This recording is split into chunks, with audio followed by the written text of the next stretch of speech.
speak. Hello, Over hi to Yolanda. you.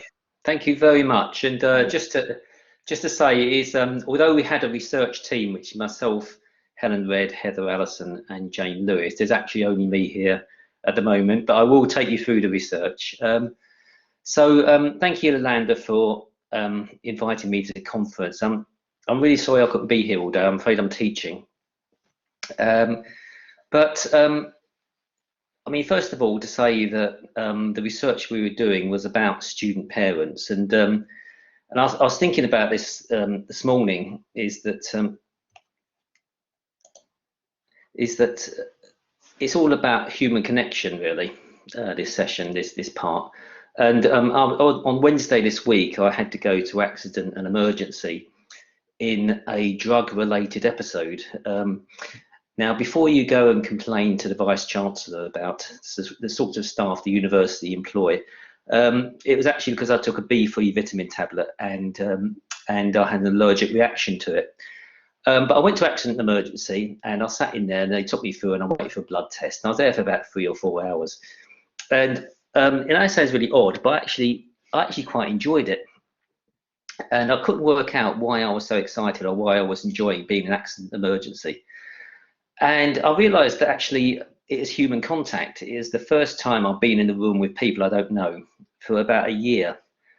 And I found it quite exciting. And also the other thing I realised I missed during COVID was that you can hear other people's conversations. You can listen in on other people's conversations and hear what they're saying. And I found it really intriguing.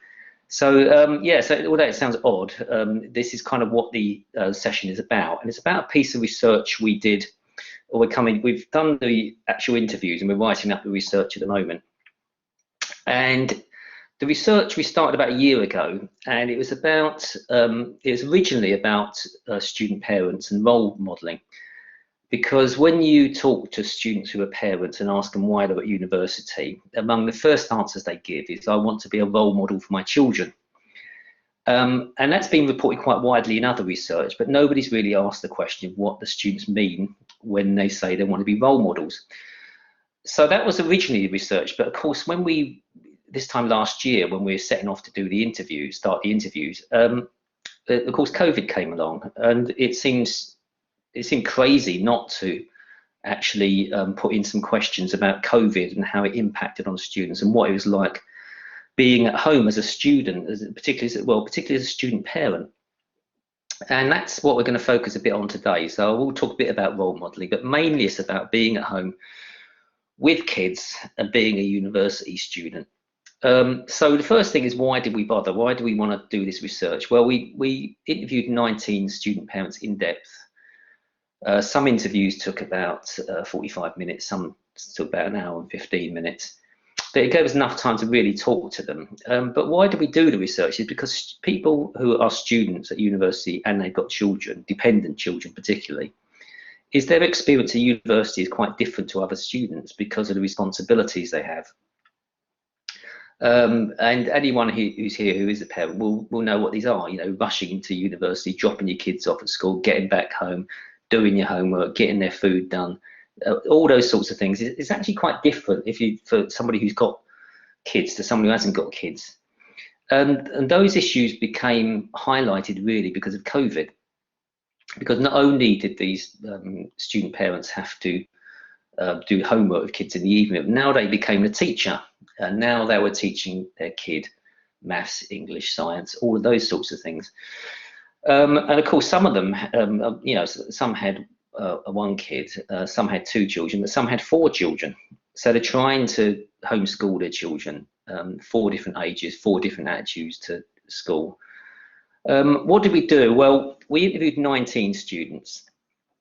And where did we get these students from? Well, there was a family day last year, around about this time last year.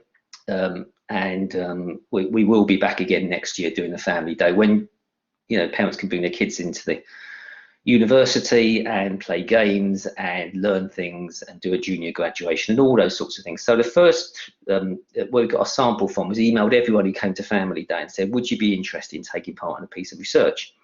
And the university kindly gave us £1,000 to do the research, and we said to students, you know, we can reimburse you £20 if you're interviewed. So who did we get? Well, 19 students, most of them from Family Day. About, I think 17 of the 19 attended Family Day. Then we emailed students in the School of Human Sciences. And it's interesting that when we did email students, that so many students responded and said they're interested in taking part. And in fact, we ended up with a list of 50 students who wanted to be interviewed, of which we could only really realistically interview up to 20. 2 men, 17 women, 5 white, 14 from BAME communities, 3 from year 1, 6 from 2, and 10 from year 3. So it's kind of weighted towards year 3, really, final year students at the university. So what did we find? We interviewed them, recorded the interviews and transcribed the interviews, and then we went through them to pick out what the themes were that these students were talking about. Now, of course, when you interview 19 people, you're going to get 19 stories. And some people have very different experiences from other people. So your experience will be very different if you've got 4 children than if you've got 1 child. Your experience will be different if you've got a 14-year-old from if you've got a 1-year-old. But some of these things came out, some things we saw commonly across a lot of the interviews. And the first one we found was that students, even before they came to university and even before COVID, they had significant health problems, or their families had significant health problems or other challenges that they were already facing. So it wasn't simply a case of them being at home and look, they're doing some homeschooling. A lot of them had existing challenges that they had to face. One of them was overcrowding. And that's particularly problematic during COVID, of course. Although we don't know everything about COVID, there's some things that are becoming clear during this process. One of the things that's becoming clear in COVID is that transmission is much more likely indoors, and transmission is much more likely if people are overcrowded. So what you tend to get in terms of COVID is that families who are overcrowded, families who are multi-generational, tend to be getting COVID much more. And this was reflected in the students we talked to. So they were overcrowded. One of the students had himself, his wife, and 2 children in a 1-bedroom flat and no garden. You know, and you can imagine the challenges of homeschooling when you've got 1 bedroom, 2 children, and a partner. And a lot of the students we talked to are actually already frontline workers. So they worked in social care. They worked in other places where they had to be in contact with people. So you got people coming in and out. The students and the children, of course, are coming in and out. So they were quite worried about that, and understandably so. Just to give you, and I will intersperse this with some quotes from the students, just to give you a flavour for what they said to us, is my husband was at home because he was sick. I had to do most of it. He suffers from MS, and this made COVID even worse. I'm the one who sees that children are well supported in school. I have to make them study as I'm responsible for everything to do with their education. So that's what one student said, who's a lone parent with 2 children. Another student who's a man with 2 children said, there's a lot going on which has really made it very, very tough for me. And besides all the issues of, you know, COVID-19, going out for shopping, we also established, like, I was the only one who could go out shopping. My wife, because of health issues, my kids also suffer from asthma. So this guy was trying to learn. He was a 3rd-year student. He's trying to finish off his final year work. His wife has asthma. His kids have got asthma. His wife had particular health issues. They couldn't go out. He could go out. He was the only one who could go out. So he had to do all the shopping, go out, come back in. And of course, he's worried that he's taken back in COVID into the household. In terms of finance, student parents, all the research that's been done on student parents has indicated that finance is a problem. And it's a problem for a number of reasons. One is that, you know, the tendency to be in perhaps low-paid jobs. The other one is about the complexity of being a parent and being a student, the interplay of the benefit system with the grant system and the loan system. And it's very difficult to negotiate, you know, to find your way around this system. And the result of this and of the effect of COVID as well was that people were on reduced income. So some of the students we talked to had been furloughed from their company. Certainly the one I interviewed was furloughed, but he pretty much expected to be made redundant. Some people had lost their jobs, particularly people who worked in bars and things like that had already lost their jobs. Some of them had work but couldn't go to work because their kids were at home. And one of the other things that came out was worries about nurseries, is whether the nursery is going to come back afterwards, or are these nurseries going to close down? And the reason I'm raising this, I probably don't need to tell you because you're health people, is the clear links between socioeconomic position and health. In other words, the social determinants of health. How healthy you are is very much determined. I mean, you can, in terms of health, of course, you inherit some elements of health. You might inherit diseases from parents, etc. But a significant part of your health is about your socioeconomic position, what sort of housing you got, what your income is, etc. So in terms of parents, I suppose the advice for in terms of health would be to choose your parents wisely. But in terms of socioeconomic position, at least that's something we can do something about. So what did these students say? Well, the first female of one child said, I'm not working because obviously when the school stopped, I had to stop working and stay at home, my child at home. There was no other choices. And one of the students said, I was literally like 4 or 5 months into her degree. I was about to quit, got into debt for my housing and got into debt with the university. This student actually fought a case at a tribunal and won it. And got her benefits back. She said, I cried my eyes out because I was like, well, I can stay at uni now and I can also get a part-time job. And that was such a big thing. What else did we find? Well, current research, and anyone here who's a student parent will know this from their own lives, I would imagine. But student parents are absolute masters of managing time because they've got to, they might have to get 2 kids to school, get into university, got to get home, make the tea, the kids to bed, all of those sorts of things that happen, and all the unexpected things that happen when you've got children, when you're called out of lectures because of your kids ill at school or something like that. But it's pretty well known in research that one of the big challenges for student parents is time, managing your time. What we found in terms of COVID was, interestingly, quite a few of the students said because of the COVID lockdown, they thought, great.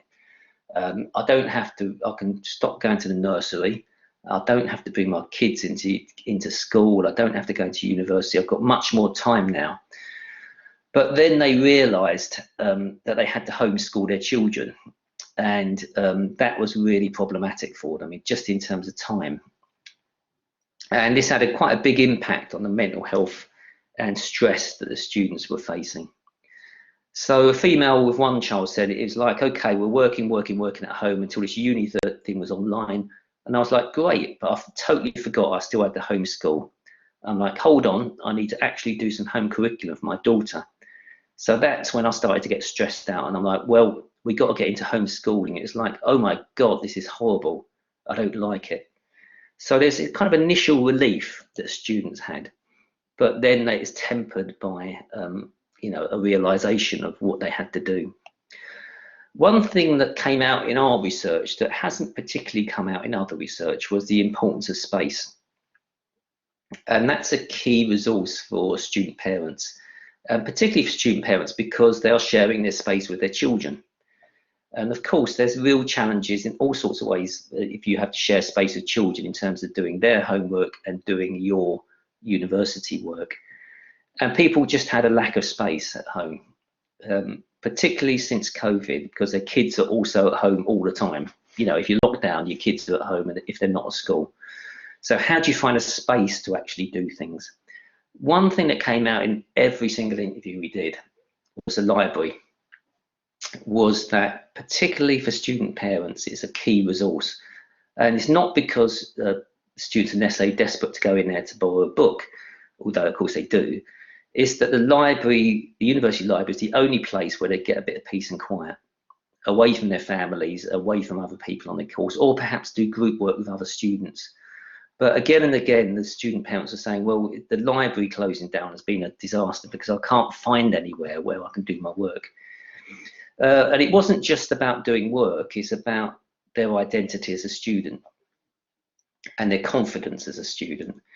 Is that being at home with your children, to some extent undermined their identity as a student. Because the kids are looking at them saying, well, okay, mum or dad's at school, mum or dad's at big school, as the kids call it. Mum or dad's at big school, and it's a big thing. I know it's a big thing. Why are they here all the time? Well, and normally at university, when it's not COVID, the students are going into university, so there's a clear signal to their children that they are university students and university is important. A quote here, if you're sitting at home, it's much easier to have the distractions. You can have TV on, a bit of Netflix, a bit of Sky.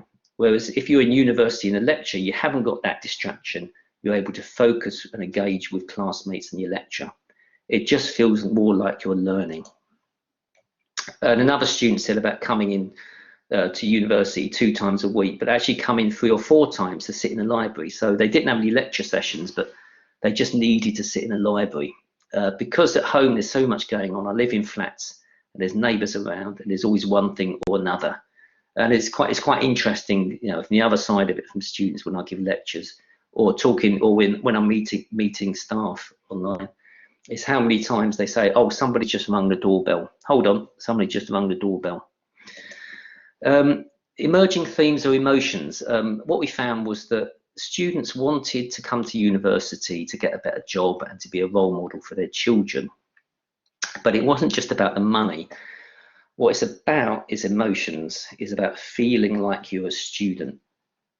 And previous research has tended to show that particularly female students who've got children feel guilty. They feel guilty about not spending enough time at home or not spending enough time on their studies. And it's said that universities are greedy institutions, and families are, because really as a parent, you never stop being a parent. You're always, it doesn't matter if your kids are 40, 50, 60 years old. Your kids are your kids and you're a parent. But it's the same for universities as well, is that you never finish being a parent. Your kids never really leave home in a way.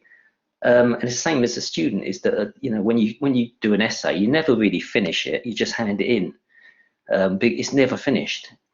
So there's these real challenges about emotion. So this person, a female one child, said, I did feel guilty, but I reminded myself it's not about neglecting her so I can sit in my bedroom and watch Netflix all day and leave her to do her own thing. It's something important. And the key thing message coming out was that was pride and determination, not guilt.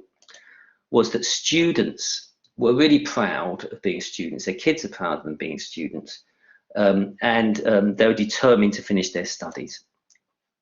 So what can we say in this research? Well, one is that we thought that COVID had an impact on student parents, directly because they were stressed, the health issues of being overcrowded, for example, mental health issues. One of the things is that we found that students wanted to show their children that they could overcome obstacles. That was the lesson they wanted to teach their children, but they also wanted to hide the stress they're under when doing their studies. And when they were at home, they couldn't do that. Key issue is emotion. Previous researchers found feelings of guilt among student parents, but really this one found that the key thing for students was utter determination. That's the key word that came out. And people kept on saying, I'm not quitting, I'm determined, I'm going to overcome obstacles, I'm going to do it, I'm going to get to graduation. So the key emotion they had was not guilt, it's determination to finish. And what they really wanted for their kids was not that they were going to send, their kids were definitely got to go to university, was what they wanted to do was to show their kids that they could go to university. If they were determined, they could go to university, and they like their kids to have the opportunity to do that. Okay, that's the end. Sorry, I slightly overrun there, but that's the end of my session. If there's any questions. Thank you, Patrick. Yes, the question will come after the session from, the presentation from our next speaker. Oh, right, okay. Okay. Okay. Okay. Can I just? Yeah. I've got sorry, I'm seeing a student dissertation at 3, but I'll be around till 3. If that's we okay. will be yes, have an opportunity then to before that, Patrick. Okay. Okay. Thanks very much, and thanks everyone for listening. Thank you. Thanks. Thank you very much. So, can I call here Dr. Chris Morris Roberts, please? Is our next speaker in this session. He has a presentation titled Sociology of Shoes, Podolinguistics in Action. Chris. Hello. Hey, how you doing? Hello. Thank you for having me. Nice to see you. I'm just going to share my screen because my presentation was a bit chunky, so it wouldn't let me upload it. So hopefully you can see my screen. Is that correct?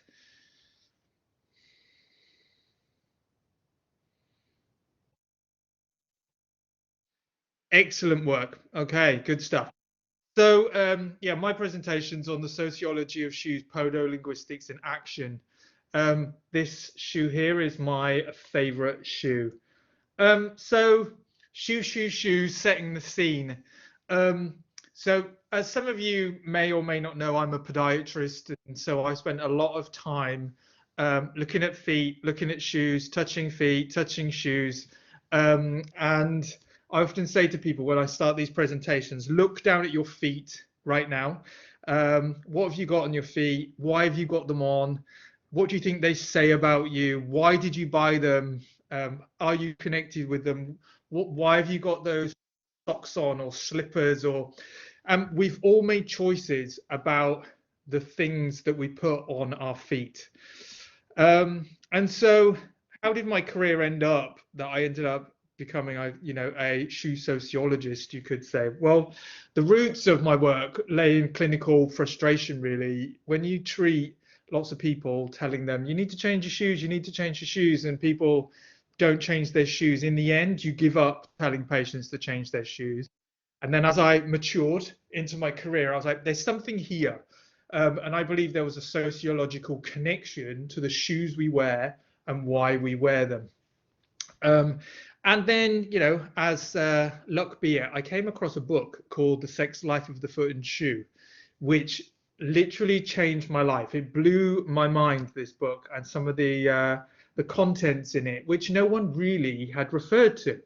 And so in my mind, I want to do a PhD that looks at high heels and sex and fetish and all sorts of stuff. And there was a lot of resistance, and people were like, no, you can't do that. Don't look at that stuff. Don't talk about medicine and sex and all those things together. I was like, me being me, was like, ugh, I'm not very good at towing the line.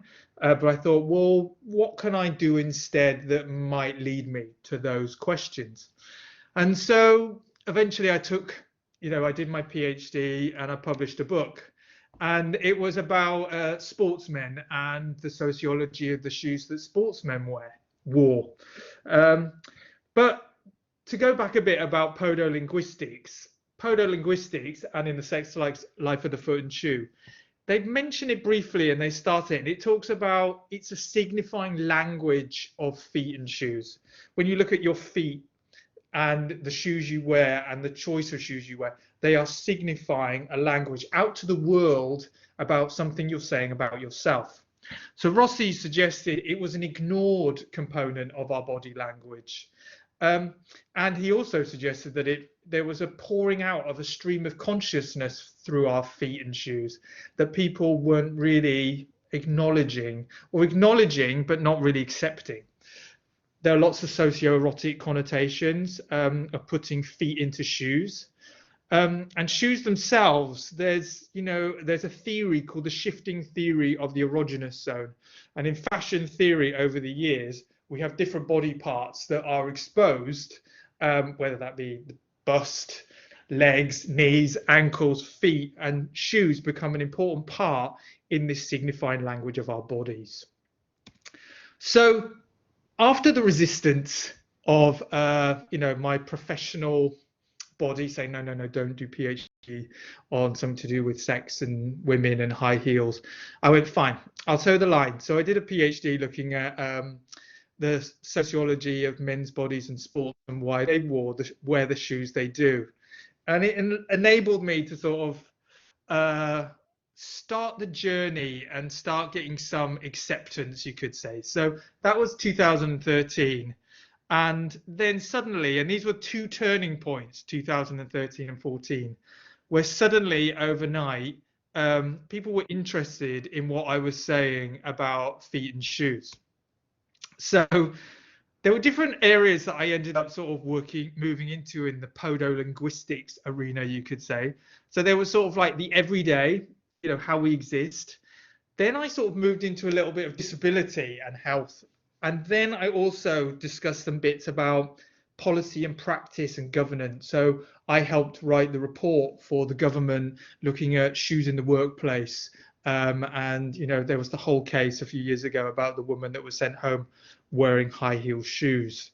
So this was, I'm going to give you some examples of some of the work I've done. So this was related to my PhD, which was about embodied masculinity in homosocial sporting environments. And this work was basically, I interviewed heterosexual and homosexual sportsmen and interviewed them about the shoes they wore in sport. But to talk about the shoes people wear, you have to talk about the rest of their bodies, because people eventually get down to their feet, but it's not a thing they think about straight away. Unless you've got pain in your feet, then you think about it instantly. So I used a narrative approach where I started off talking to people about these men, about their childhood, the sports, the shoes they wore, shoes they remember, and they could have as many interviews as they liked with me. And it was really interesting that men at the beginning of this process were sort of a little bit resistant because they were professional sportsmen, most of them. And it ended up becoming like a therapeutic session for them. I analysed the data using IPA, or interpretive phenomenological analysis, and I generated, themes. Now, this very exciting pair of Adidas trainers here is football boots, is just an example of how extreme you can go in sporting footwear. Now, what was interesting from my work was that these men were deeply connected in sport to the type of shoes they wore. And some of the findings suggested that brightly coloured shoes in sport, particularly football and rugby, and also pure white trainers and sports shoes, were signifying of a very uber masculine player, someone who was cocky, someone who thought they were really good on the pitch or on the field, which also then sort of directed other sports people to go, we're going to damage you, we're going to hurt you, and we're going to prove that you're not as masculine as the shoes you're saying representing you are. This often did cause damage to the player. They got hurt and they got booted and kicked, and just from choosing a pair of sort of boots on the field that sort of gave off this podolinguistic symbolism that they were cocky. Now, the work also suggested that these sportsmen had different connotations between sporting footwear, sport shoes that you did sport in, ones that you did social sporting, so like ones you just wear out and about, and then just general footwear. And they really had this distinction between how they exist in these three different types of shoes. These men, obviously, they did look and they observed and they compared feet and looked at the damage that occurred on their feet, and also bruising, cuts, nails coming off, toenails that is, was a symbol of masculinity. One thing that was quite interesting in this piece of work was actually sportsmen modified their sports shoes, to suit the needs they wanted from them. So there was a lot of modification of sporting footwear. Interestingly, I published some work simultaneously at the same time about men's bodies and the locker room, and these were two other pieces of work. But what happened was then, indirectly, it came back around to my shoe stuff that literally went absolutely mental. And then the world started talking about what brightly coloured shoes mean to sportsmen, which was good for me. I was quite excited. So all I wanted to do was to get people thinking about the connection that we had with sports shoes. So then what happened was people sort of accepted, okay, Chris has trodden on something here, that's quite maybe interesting or stimulating to do with this connection we have with our shoes, and particularly the patients we wear. So I then took a step a bit more in a sort of a more sensitive area, you could say.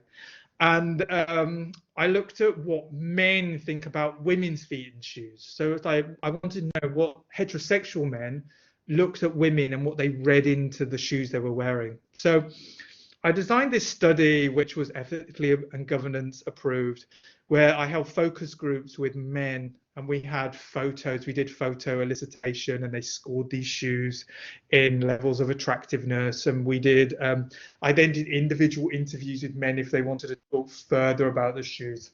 And there were 4 key, really interesting themes that came out of this study. That actually men were very interested in the attractiveness of the shoe. I'm just going to pop onto the next slide. So these were like 2 examples that came out where flip-flops were really sort of pertinent came out in this study. So as I put on this 4th point here, it was the birth of podoacoustics. So men actually spoke about when they could hear women moving in their footwear. So the slapping sound of the flip-flop was actually a really intriguing, exciting sound, or the sound of the heel, or some sound that was associated with the shoe would cause quite an excitement or stimulation of going, I like those shoes. There was some interest in feet, and particularly what came out of this study was that men preferred smaller feet on women. And I'm going to come to foot size in a minute on a different study. There was an interesting part here that moved into a different theme, which was about the body, and I called it podopolitics, which was where if a woman wore a certain type of shoe and it represented them maybe as very sexy or erotic, and then they weren't in real life, they felt like they'd been missold or misrepresented. And there was this politics about what shoes were saying, maybe didn't go with what they thought this person was. So reading into this podolinguistic language. And this interpretation started at a very young age. You know, lots of the men I interviewed said, oh yeah, I remember the shoes my mum wore, and I remember the shoes my aunt wore, and my sister had these. And it was really quite interesting once we started digging, scratching at that itch, that men were very interested in what footwear represented and what they read into them for women. And these were like 2 sort of examples that occurred in that study that was discussed a lot, actually. Then a couple of years later, I'd done some few other pieces of work in between there, which was like the meaning of digital amputation. And I did like a health arm of podolinguistics. And then I wanted to really know, like, how do women connect with the shoes that they wear? And so I got a Rising Star Award at Brighton for £10,000 to undertake this study. And basically, this was governance, ethics and governance approved. I wanted to interview women about their favorite shoes and the narratives behind the shoes. And so what was really funny about this study was that I got it all ready. I put the call out, and it was like a university-wide. Everyone, any women that wanted to become involved, just needed to drop me an email. And I've never recruited so quickly for a study. I think it was about 6 minutes, I'd fully recruited and had people begging to be on like a backup list to talk about their shoes. What this pair of shoes here on the left, absolutely fascinating pair of shoes. They're scented shoes, and they smell of strawberry. So there I was. When I listened back to these recordings, I've got this lady saying to me, sniff my shoes. And I'm going, oh, maybe I shouldn't. And there I am sniffing these shoes, and they smell delicious. But what was also funny, 2 women brought exactly the same pair of scented shoes that they'd bought.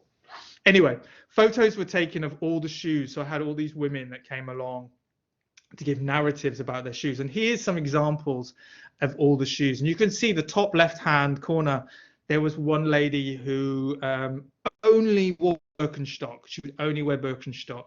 I had some, you can see the top in the middle, someone liked to wear historical shoes. So they had them from like museums and they'd collected them from like, these were worth, I think, thousands and thousands of pounds. Then the different colors, the whole gambit was in there to do with the type of shoes that were involved in this study and what women connected with. So I did these extensive interviews and I had people arrive with like IKEA bags full of shoes. And some of these interviews lasted 4.5 hours. And what I pulled out of these studies is that women have a really complex relationship with their shoes.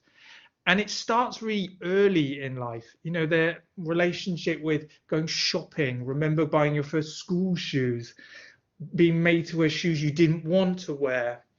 There was a big thing that came out of this study, which was really interesting, was that women with larger feet, say size 7, 8 upwards, had a problem, and I called it pododysmorphia, because they felt disenfranchised with their feet. And when I compared to the other study, which said men preferred smaller feet, there's this sort of Cinderella complex, which I called it, where we are sort of socially indoctrinated to understand that smaller feet are much better, more attractive, they're prettier. And the women with the larger feet actually really felt this podo shame, as I called it. There was connection in the study to sort of body mutilation, sort of squeezing your feet into shoes, really making your feet look as tiny as possible. But there comes a point where comfort was really the most important thing for lots of the women. Lots of these interviews felt like confessional secrets. You know, there were lots of stories to do with, oh, these shoes saved my marriage. If I hadn't bought these shoes, I probably would have been divorced now. And one of the big impacts is, as you get older, the type of shoes you can wear has a really significant impact on, you know, comfort, and are you able to wear the shoes, and the connection to your identity. So the shoes you wear in your 20s, not many could wear in their 40s plus.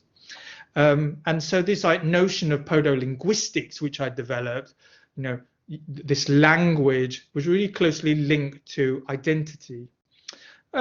Lots of my women that I spoke to had a really deep connection to functionality.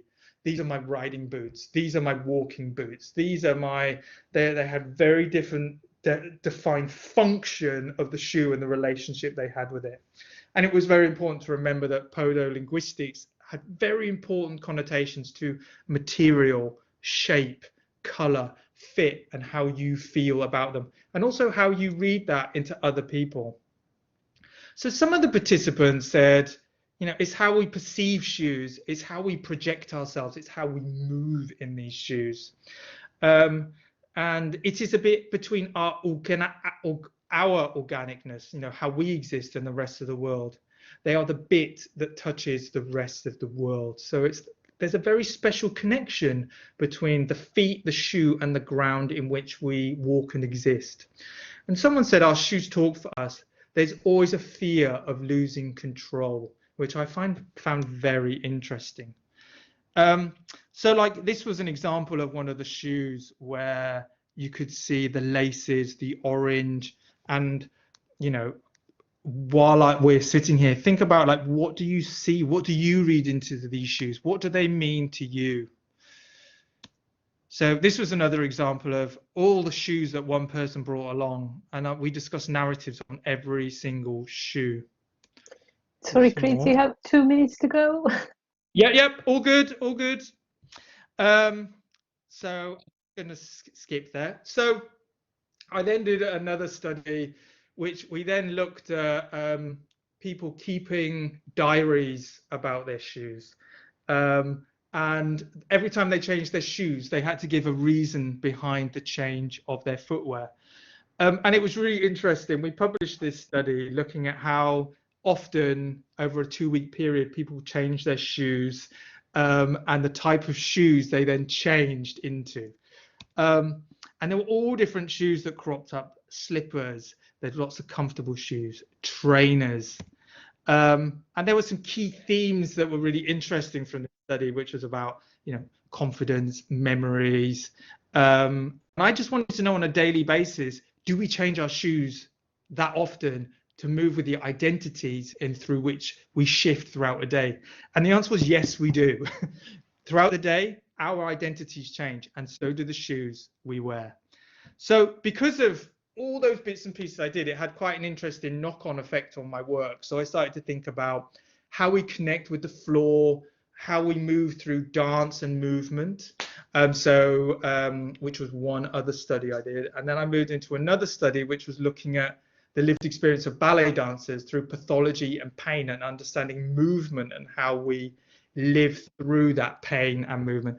And because of all those bits and pieces and pulling all those ideas together, I then started getting involved with product design, and we created sort of these natural running shoes. I worked with the company, they're not mine, but I helped them sort of come up with titles and names and think about flight and movement and connection, especially for natural running shoes for women.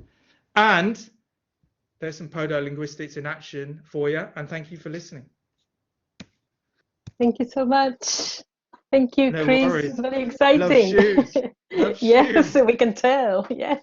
Okay, so we are open for questions. The audience to ask questions to two very interesting presentation from Patrick and from Chris. So you can raise your hand, or I'm going through the chat now. If you would like to pop in some questions.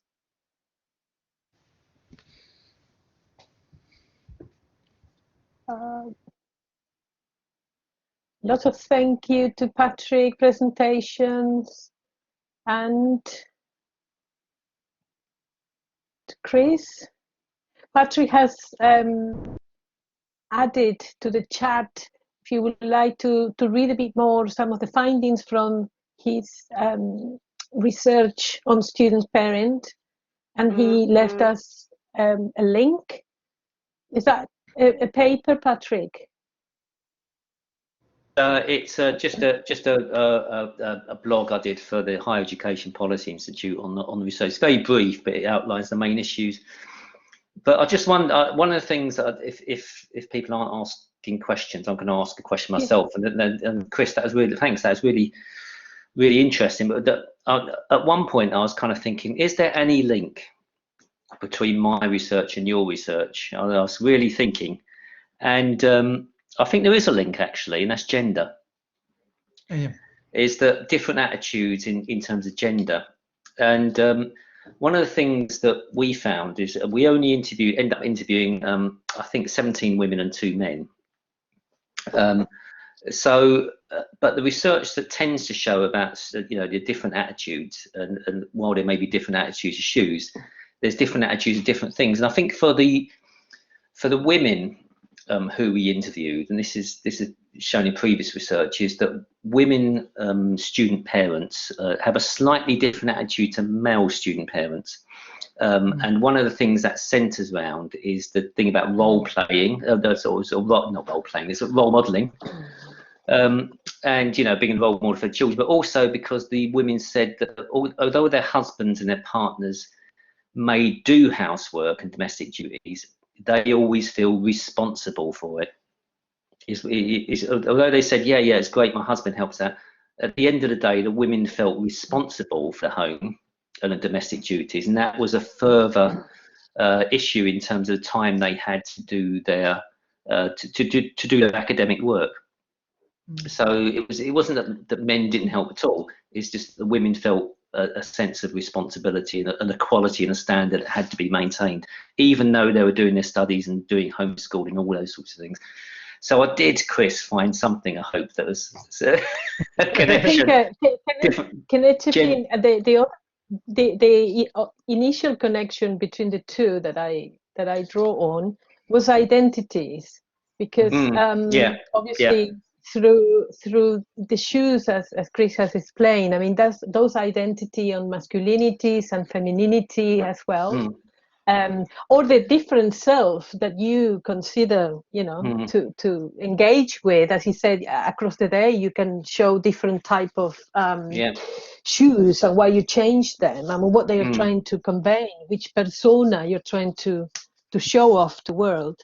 And in your case, Patrick, I thought being a student and a parent at the same time, again, it's a different perception, I will say.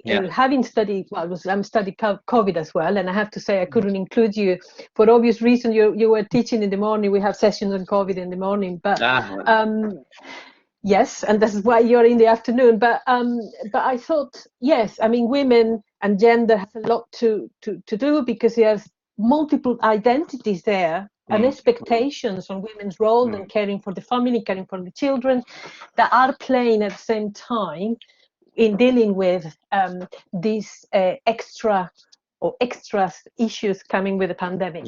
So I'm gonna stop there, because I had some Ayeva, you have a question. I made you a moderator, so you can use your mic, Ayeva.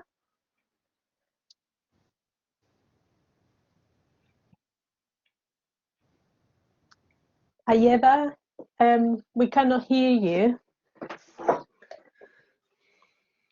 If you put your mic on. I'm going to make a presenter to Ian as well. There was a really interesting story to do with female identity on the women's study, which I really loved, which was to do with a mother and daughter that were shopping together. And the mum pointed out this pair of shoes, which she absolutely was like, these are beautiful, I'm going to go and buy them. And I think they were like a pair of orange Converse. And without knowing, her daughter went and bought them for herself. And the mum was absolutely furious because she wanted them. And she said, I didn't want to have this competition with my daughter. But there ended up being this like fury that she said I built up to do with, was she challenging my identity as a mother and woman, or her as a daughter challenging me? So 3 days later, she went, blow it, I'm going to buy them as well. So she went in the shop and bought those shoes, and both her and her daughter had exactly the same Converse orange shoes. And they had this sort of joke amongst themselves about, you know, who is the sort of power woman here, and that was just through buying a pair of shoes. Yeah, impressive. You have a question here from Christiana. Says, can food pathology and shoe choice be used to judge people's behavior? Ooh, you know, there are lots of you could say assumptions associated with shoe choices, isn't there? So for example, like Reebok, white Reeboks are often associated with sort of thug culture or sort of, you know, crime. There's quite a lot. So people are often, you know, link that to youth culture, for example. So people go, oh, we'll avoid those because the behaviors surrounding those are to do with masculinity and violence, and so people do start reading into sort of the shoes that you would buy and what the culture associated with them sometimes, which came out in my, you know, the book I wrote about sort of shoes and masculinity particularly. Pathology wise,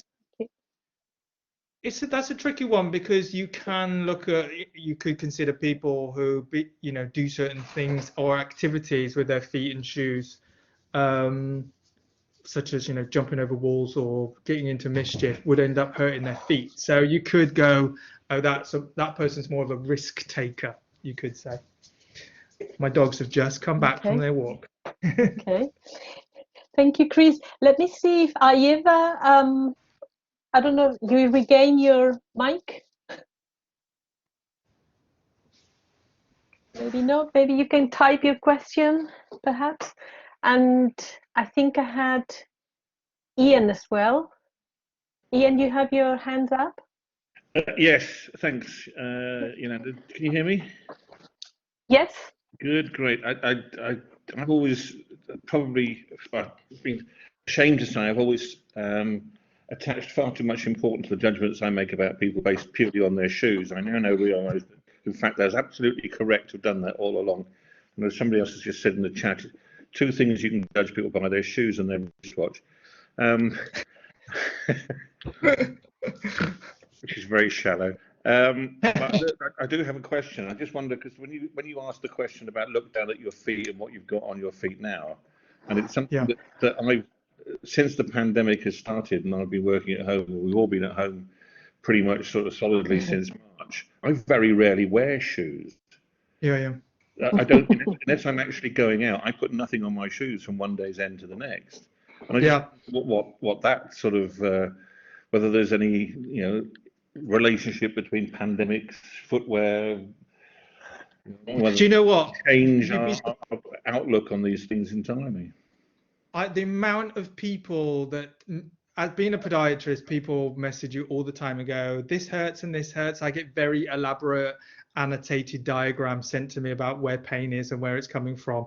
And the thing I get the most message to me these days is, I've just put shoes on for the first time in 3 weeks and my feet hurt, but they're the trainers I always used to wear. And so there's something that's occurring about, walking around naturally. Our feet are probably a bit more spread, you could say. And the encasing of our feet, we're not used to it. And I think we're feeling probably liberated foot-wise at home, but encaged once we step out. Yes, something like that. I have more questions to go through. I'm mindful also that Patrick needs to leave soon. So one more question on shoes. And that says Nahid, does having a range of shoes challenge the preconceived notions society have of women? Is it a silent protest? Yeah, it's interesting. So on the work I've done, and when I've spoken to lots of women about shoes, there was one interview I did where there was one woman who says, I have one pair of shoes, and when they wear out, I will buy another one pair of shoes. And she said, they were Doc Marten boots, and she said, this is what I wear. I don't wear anything else. And so I think often people have a range and they don't wear them all the time. And so I think there are lots of identities that we store in our cupboard, and so we bring them out to challenge whoever we're with. If you're that way inclined, I think some people don't want to challenge society and the shoes you wear around them. So for example, if you want to wear massive high heels down the street in snow and shock people, it will. But there are other people who toe the line, and I love New Balance trainers, for instance, and I have lots of pairs, and I've had people scream across the street going, I love your trainers. And you're like, but it makes you feel good it makes me feel good when clearly someone's looking and I'm giving off a symbolic representation of this person who I am. Okay. So anyway, I have something for Patrick, if you're still there, Patrick.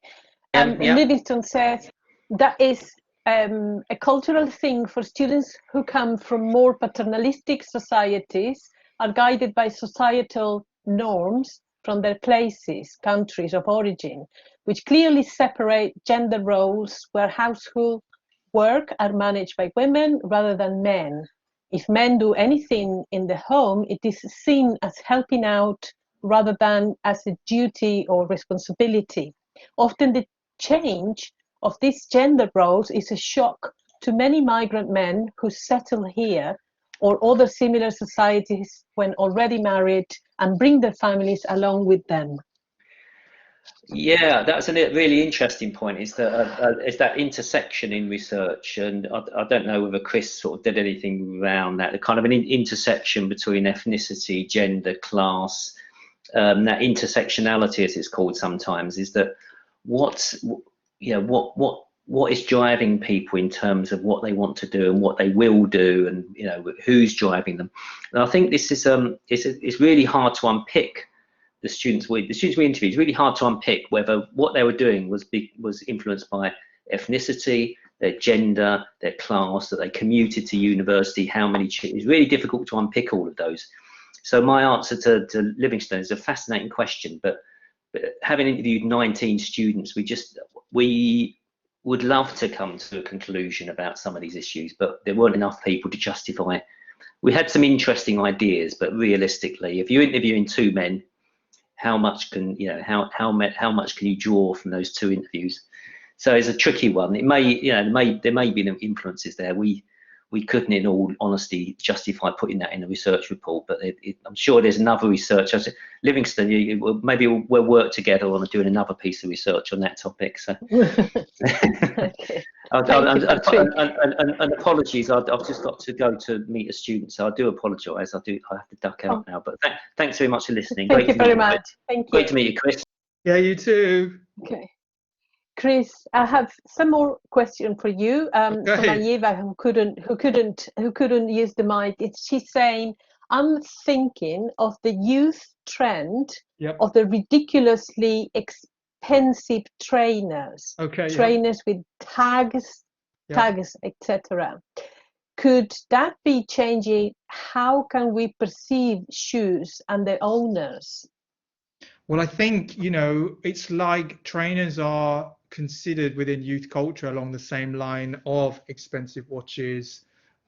They are a symbol of wealth and they are a symbol of status. So that is the price tag that those shoes carry, are podolinguistically representing a status. They're saying, I've got the cash, I can carry this off, I can, I am, masculine, I can lead the pack.